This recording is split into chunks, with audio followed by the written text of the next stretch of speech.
Débora González, Ph.D., is a clinical psychologist with a Ph.D. in pharmacology as well as psychology.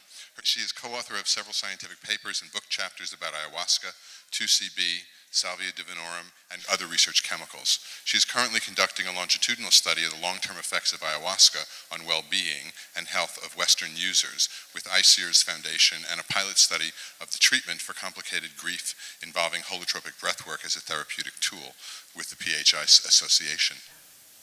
Maybe some of you here have experienced the extinguishing of the precious spark of life of a dear one. Death is the tax we paid for our living, and grief is the tax we paid for our loving, as Robert Neyman says, one of the greatest psychologists in this field. But despite of the inconsolable pain of losing the people we love, we can still find some gifts along the process if we are able to appreciate them. We all here know the potential of psychedelics for connect with a deeper layer of ourselves and existence, and for growing in a personal and spiritual way. For this reason, some years ago, we started a research line that aims to explore the potential of altered state of consciousness in grief processes. In this talk, I would like to focus on the contributions of 3 different studies that enable us to better understand the therapeutic possibilities that unfold by means of altered state of consciousness in these delicate moments. On April of this year, ICEER's Foundation published its first article entitled "The Potential Use of Ayahuasca in Grief Therapy" in the Omega, the Journal of Death and Dying. And this study compared the level of grief caused by the death of a first-degree relative in a maximum period of 5 years in 30 people who had taken ayahuasca and have had at least one experience that impacted in their grief process, and 30 people who had attended to peer support groups. You can see the demographic data of both samples here. We didn't find differences in these variables. And here you can see the results on the principal scale, the Texas Revised Inventory of Grief, that despite not being differences in the past feeling scales in the aftermath of a death, we find a significant pain relief in the present feeling scales in the moment that they were currently filling the questionnaire. But the real gem of this article appear on the beautiful stories narrated by the participants on ayahuasca experiences. 3 principal themes emerge from the content analysis of these experiences that enable us to understand the psychological mechanism underlying this improvement that we are seeing here in this graph. A large quantity of people report how ayahuasca helped them to release deep emotions of sadness and grief, which in some cases they didn't even know they were carrying with them. Although the science of crying is still limited, we know that the tears resulting from an emotional suffering contain a large amount of stress-related hormones such as corticotrophin or prolactin, and the release of these hormones not only transform our subjective state, lessening our emotional discomfort after crying, but also dissolve the tension accumulated in these contents linked to that suffering, and this can favor an attitude change and promote a potential behavioral change. Another theme that emerged from these stories was the recall of past memories. In some cases, biographical episodes already conscious are seen under another point of view under the effects of ayahuasca, and in other cases, episodes buried in an unconscious memory come to the surface, providing a new relevant meaning for the participant's life. And we know that the way we construct the narratives of our lives, our biographies, especially the emotional maps of our past, are closely linked to the way we conceive ourselves and project our future. So the possibility to comprehend new biographical episodes in our life's book or rewrite all chapters can help us to resignify our identity and provide new directions that empower us to face the future.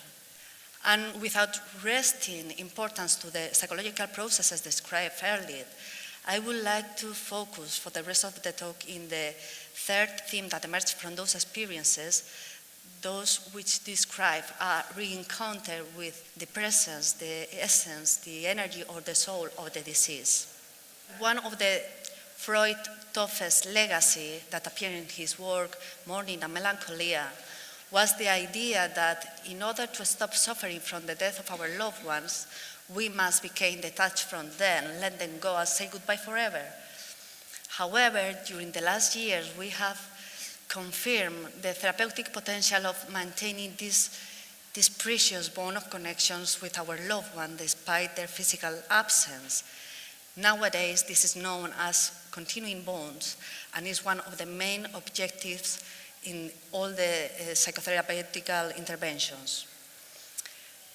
Yet, the type of relation that we maintain with people closely depends on the internal representation that we have of them.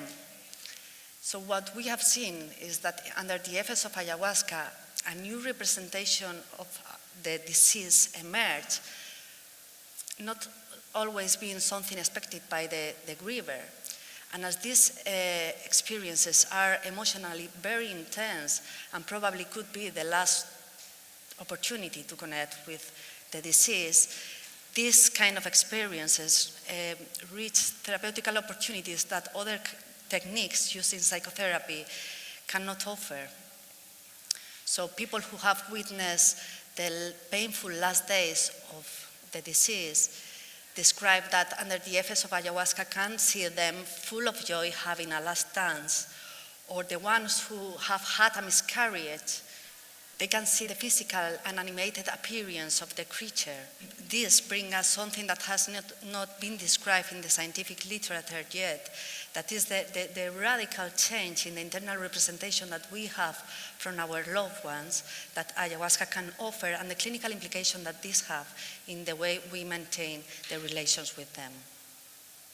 Let me show you the results of a second study conducted by ICEERS and the Beckley Foundation at the Temple of the Way of Light, a center in Iquitos where hundreds of Western users per year drink ayahuasca in shamanic ceremonies. This is the place, the beautiful place.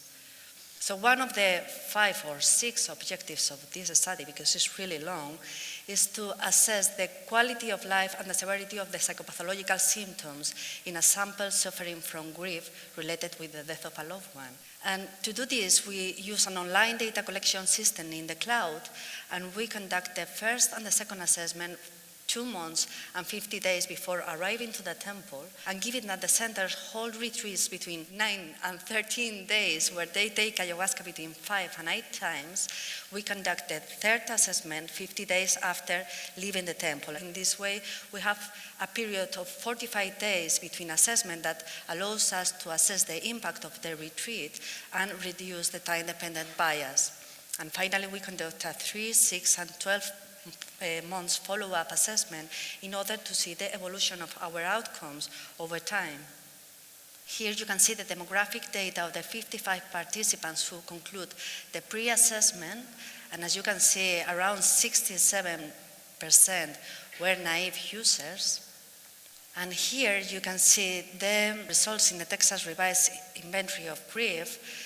We didn't find differences between the first and the second assessment 2 months and 50 days before arriving to the temple, but after taking ayahuasca there an average of 7 times, we see a significant pain relief that is maintained in the 3 and 6 months follow-up. After seeing these amazing results, we wanted to deepen our understanding of the psychological mechanism underlying this improvement that we are seeing here. And now my colleague and friend, Adam Amdros, is undertaking interviews with these patients in order to see the specific potential of ayahuasca in their grieving process.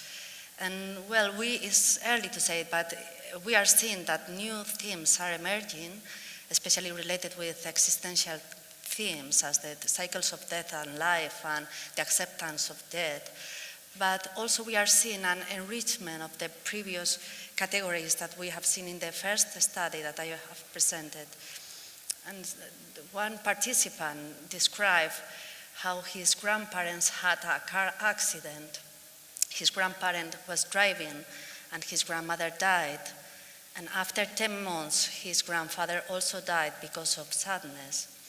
So he had there an ayahuasca experience in which their grandparents were the whole ceremony behind of him, and his grandfather was a dragon, and his grandmother was a little cute monkey.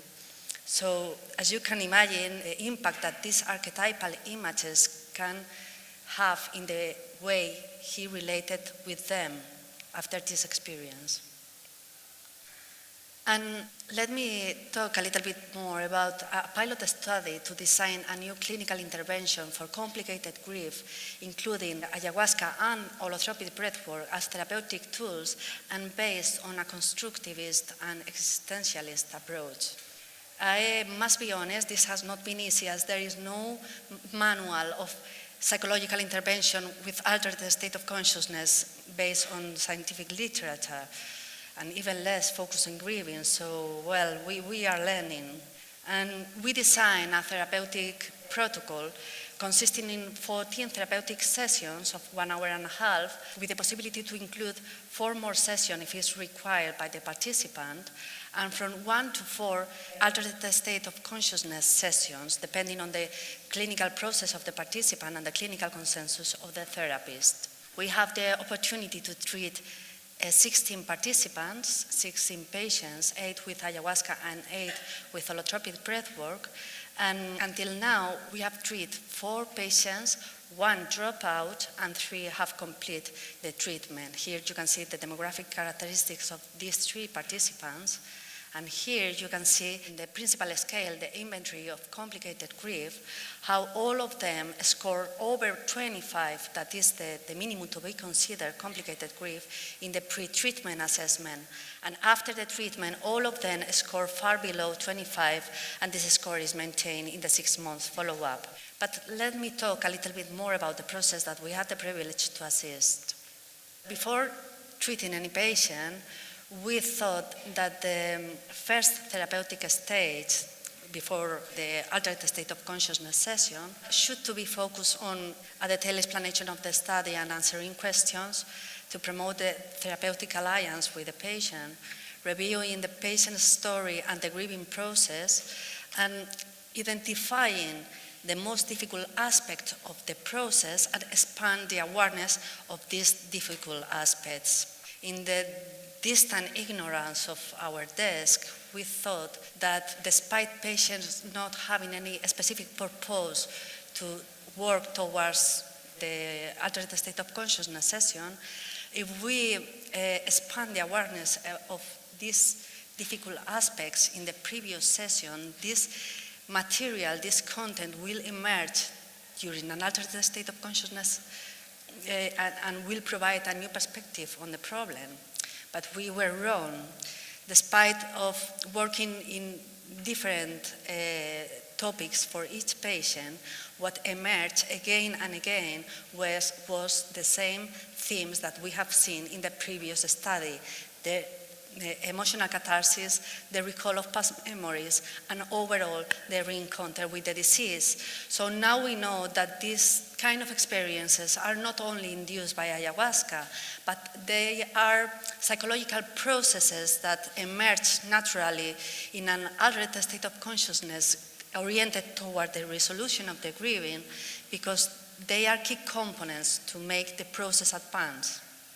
So here you can see the index of complicated grief fluctuation 7 days after each holotropic breathwork and the psychotherapeutic subsequent session.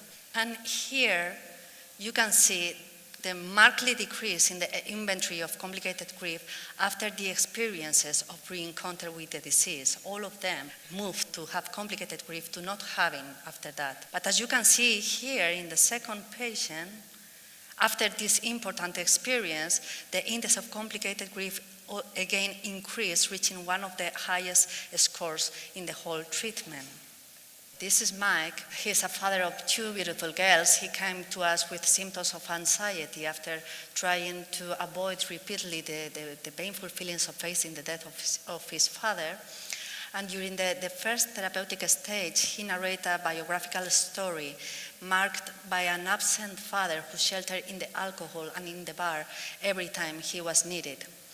So he felt these memories were very difficult, but he felt a great distance of his feelings. So our main objective was to promote an internal connection with his feelings, expanding the awareness of these memories.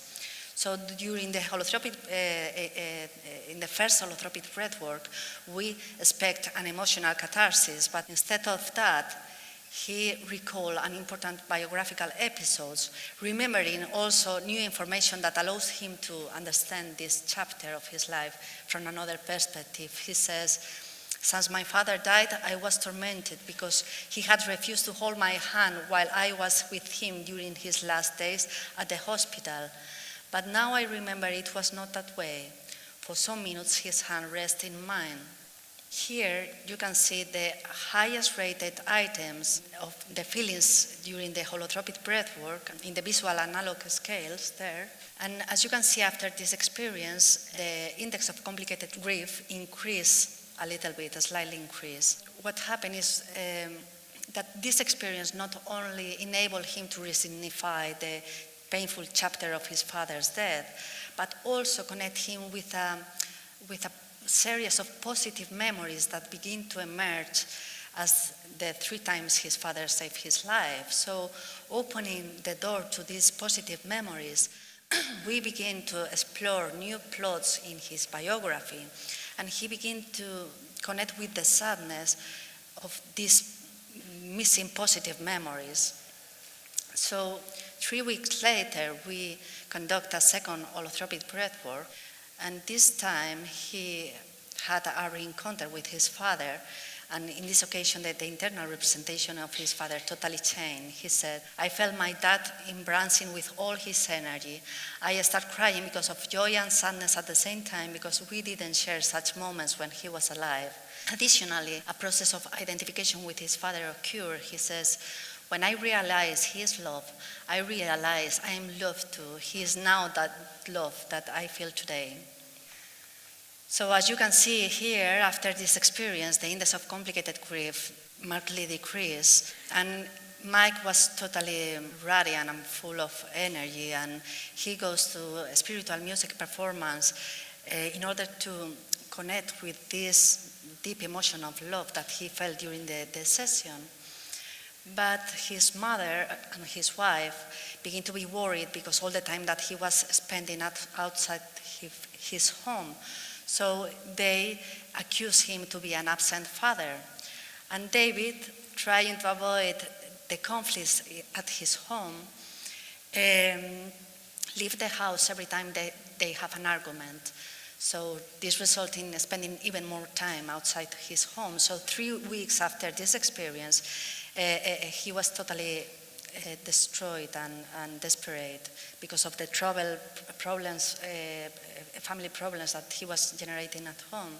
We decided to undertake another holotropic breathwork in order that he could reach upon something that could help him to resignify the present situation. But what happened was an emotional catharsis. He says, "I could not stop crying. I felt that sadness and love was a bottomless pit."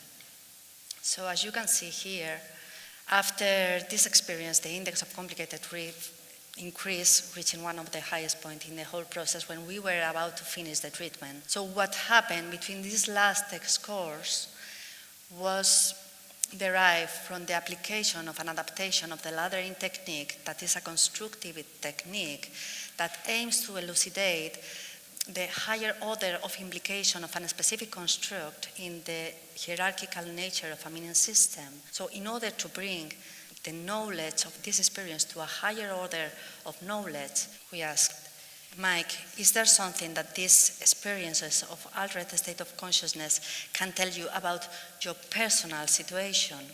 And Mike squints his eyes and opened a space within him to connect with those experiences, and allowing that the experience in which he identified with his father emerged, and he responded Now I see that is how my father felt every time he left home, as misunderstood and lonely as I feel right now, being judged by my family. So this insight helped him to understand his father in a deep emotional level as a father and as a man. To bring this knowledge to a higher, the interpersonal meaning, we ask, Mike, is there something that this new insight can tell you about your relation with your mother and with your mom in this situation? And he took no long to respond, yes, I see how my mother and wife feel every time I leave home, as disappointment and angry as I felt every time my father left home. So in order to bring this new knowledge to a higher level of meaning, we ask, and is there something that this new understanding about the feelings of your family can tell you about which will be the best way to act in this situation? And after some more conversation, he decided to face the conflicts at home as the way he would love that his father did it during his childhood, but not because he didn't want to be like his father, but embracing him as part of himself, wanting to honoring him because of this deep love that he had felt during this session and because of this precious connection that he began to create with him. So, well, to conclude, every patient that we have the privilege to assist has been a master guiding for us. Now we have some more funds to continue with this study, and we can treat 4 more patients.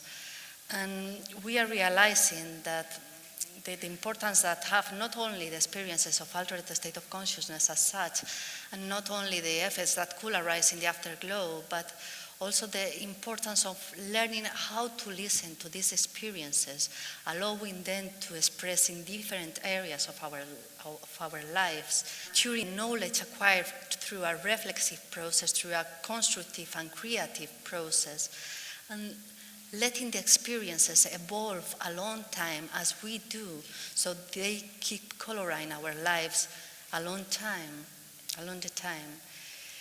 We understand much better something that we sensed before, but we have not substantiated. That is that the experiences of altered state of consciousness are powerful seeds for personal growth, but only if we take care of them, nurturing them, and letting them to develop, we will be able to reap the fruits over time. Thank you.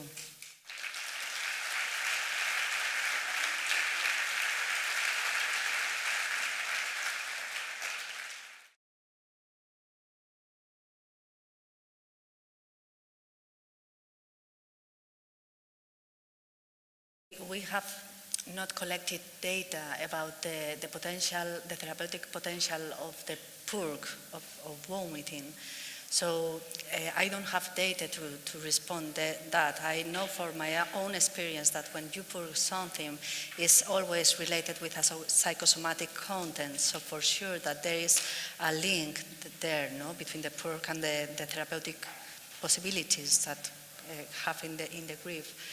And we have not collected also experiences, entheogenic experiences as such. We have collected some experiences in which the Shipibo, for example, see the Shipibo in the Temple of the Way of Life is seen and spirits in front of the patient. And after singing some Icaros, the patient and the shaman also see how this spirit can go out, and at the same time the patient is feeling this kind of release, no? But I don't have I don't have data about entheogenic experiences in these kind of processes that probably could have, but not as such. But not for this reason, these other kind of experiences that used to emerge have less therapeutic potential.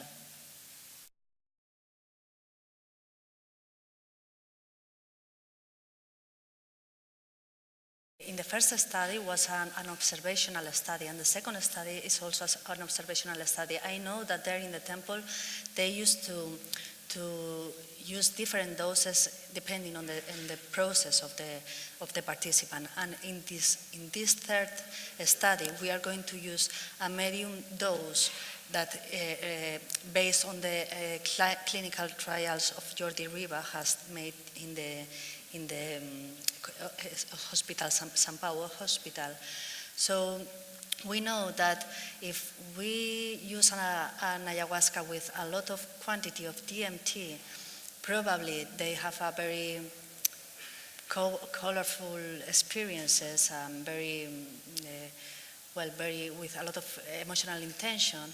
But what we are looking for is that they can have a reflexive process, that this is something that is much more linked with the root, with the liana, than with the leaves of the ayahuasca. So we are to be sure that the balance between these plants are well calibrated in order that they can have this reflexive process to have these therapeutic improvements.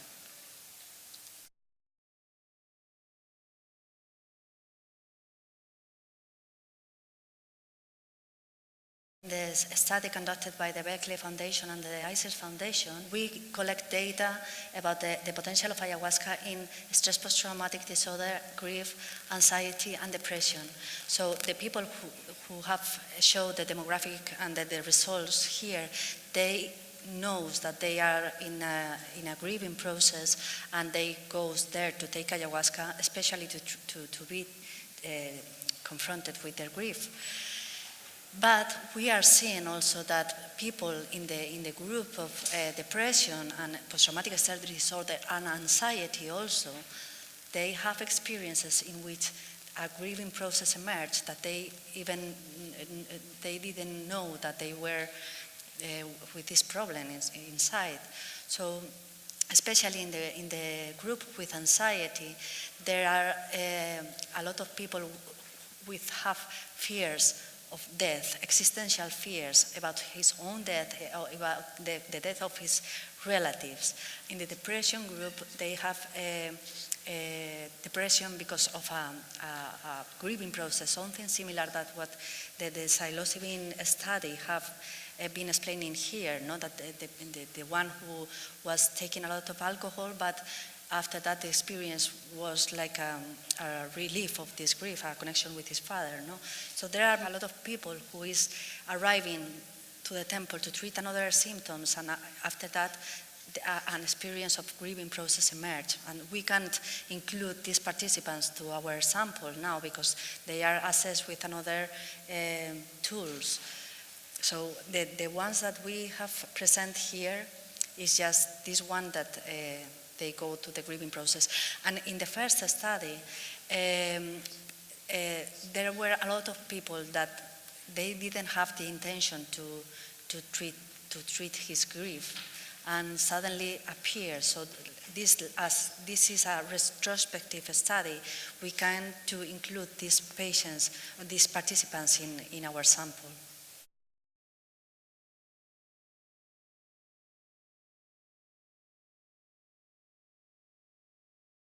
We never can be sure, but maybe this is not the most important thing, because if you have experienced something, it doesn't matter. The psychology works with subjective experiences, nor objectives.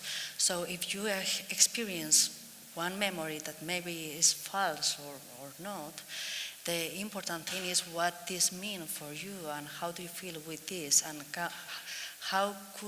what do you do in order to that this experience can provide you a deeper meaning in your life story, in your biography, and in your identity. So we cannot be sure, never.